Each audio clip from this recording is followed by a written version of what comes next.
The Village Basket Weaver by Jonathan London, illustrated by George Crespo.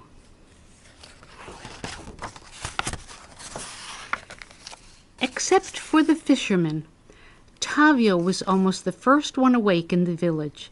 He couldn't wait to see his grandfather, Policarpio, who rose at dawn to sit at his work beneath the cashew tree near the beach. Policarpio, or Carpio as most people called him, was the village basket weaver. He was old. Tavio didn't know how old. Old like the ancient sea turtles who crawled out of the waves to bury their eggs in the sand. Old like the wrinkled sea itself. Tavio scampered down the steps to his house and ran toward the long beach, dribbling a coconut like a soccer ball with his bare feet. "Grandfather!" "Good morning, grandchild," said Policarpio, his hands not pausing from their work. It seemed to Tavio that everything about his grandfather was woven into the baskets, his silences and his strength. The smoky smell from his corncob pipe, the salty smell of the sea. "What kind of basket are you making today?" the boy asked, flopping down on the ground. "Ah, my little monkey," said the basket weaver, pushing a slender strand into the weave with his fingers. "You are always so curious. That's good. This, Tavio, will be the basket used by the whole village for the making of cassava bread. Soon it will be as tall as a man." "What's the matter with the old one?" asked Tavio. "When things get old," sighed Carpio, "they are tired and weak, just like people."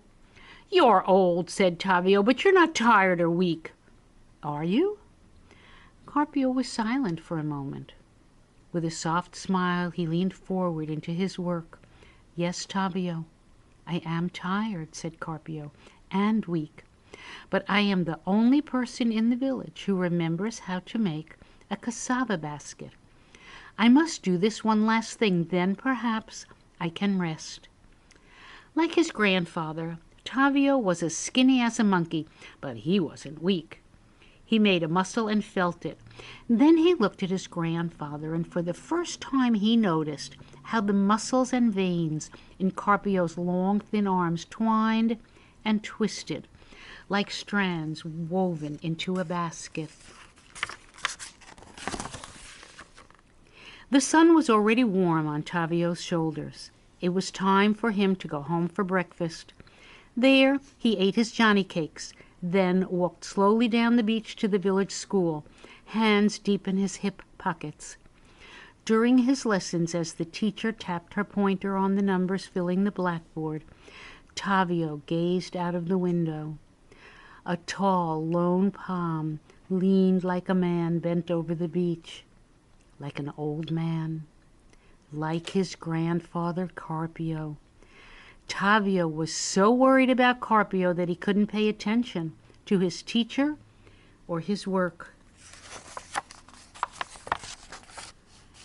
After he got home from school, Tavio went to watch the women who were making bread out of cassava. Twice a week on Tuesdays and Fridays, they worked beneath a thatched roof held up by 4 posts and made enough bread to feed the whole village. The women grated the cassava roots into fine pieces and then strained them through a long cylindrical basket. The cassava squeezer hung freely from a rafter with a weight attached to it at the bottom. As more and more pulp was added, the basket stretched toward the ground. Its woven mesh tightened and squeezed out the poisonous cassava juices. Then the good pulp left behind would be sifted and made into flour. Next, the bread would be shaped and baked. Some loaves would be eaten right away.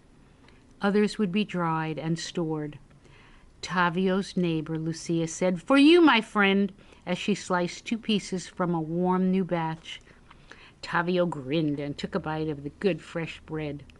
But yes, Tavio thought, the basket did look old and tired. How much longer would it last? Early the next morning, Tavio watched as his grandfather wove more of the new cassava basket with his tough, bent fingers. There are so few left to carry on the old ways, Carpio was saying. Now, the children grow up and want to move to Belize City, or maybe they choose to work for the companies that cut down trees in the forest. They drive big machines. Tavio nodded.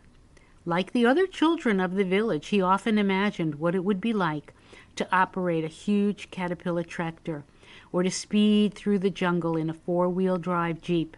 When I was a boy, Carpio continued, children learned from their elders how to fish, how to grow bananas and sugar cane and cassava and corn, how to hunt wild peccary and collect honey, how to do the dances and sing the old songs, how to make baskets. From that day on, Tavio woke to the rooster's call every morning and slipped out silently to be with his grandfather. Sometimes, if he was early enough, they would stroll the beach together, inspecting shells, listening to the shh of pebbles rolling with the drag of waves. Tavio would turn cartwheels or scuttle sideways like a crab to make Carpio laugh. Back under the cashew tree, Carpio would let Tavio sip some coffee, or he would chop a piece of sugar cane for Tavio to chew. Then Carpio told stories while he worked.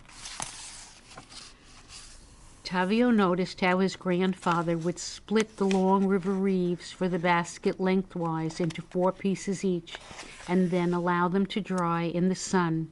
He watched carefully as Carpio scraped the dried reeds with a small, sharp knife, fashioning them into long, curving slivers that would be blackened with mud or dyed different colors.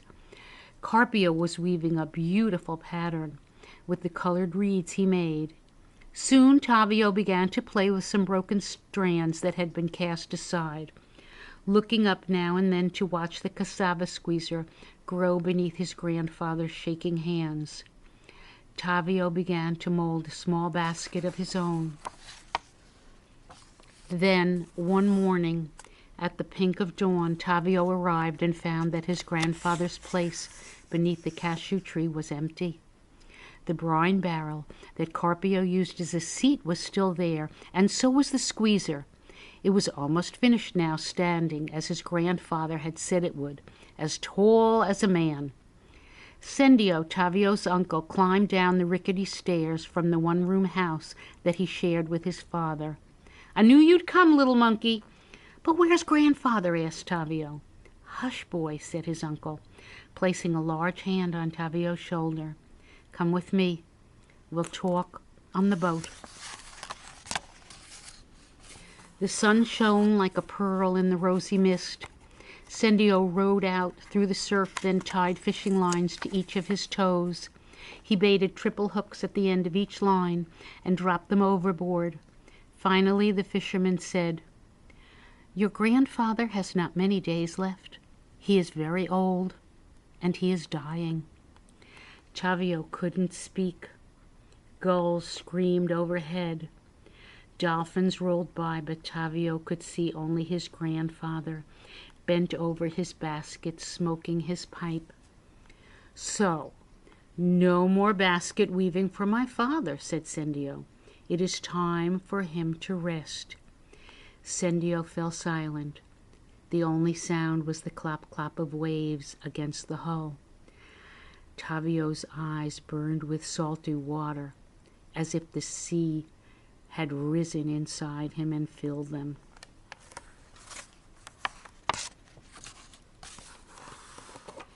Later that day, when school had ended, Tavio ran toward the long beach, his heart pounding as fast as his feet. He found his grandfather once again beneath the cashew tree, but Carpio was not sitting in his place on the brine barrel where he made his baskets.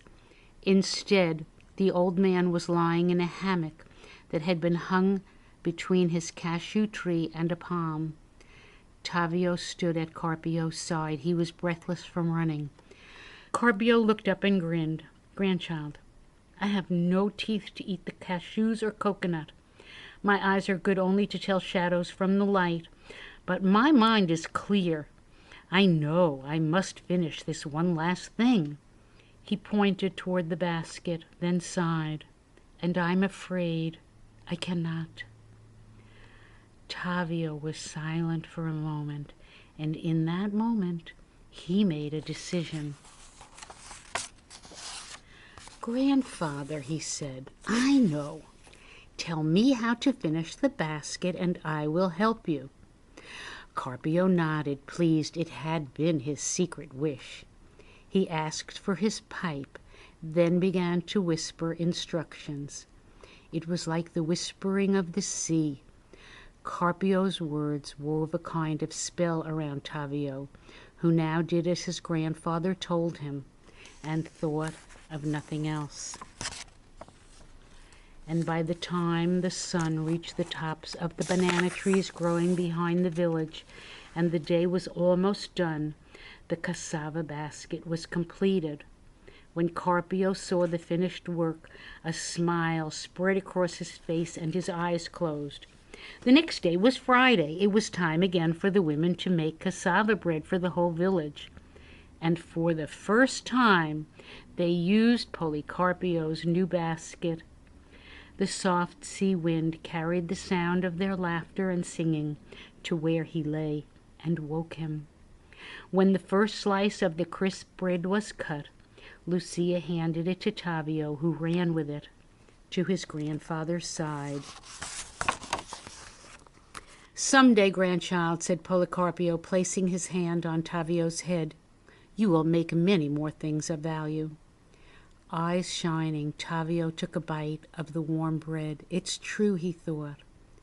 "Who else knows how to make the baskets used by the whole village for the making of cassava bread?" Like his grandfather before him, he would become the village basket weaver.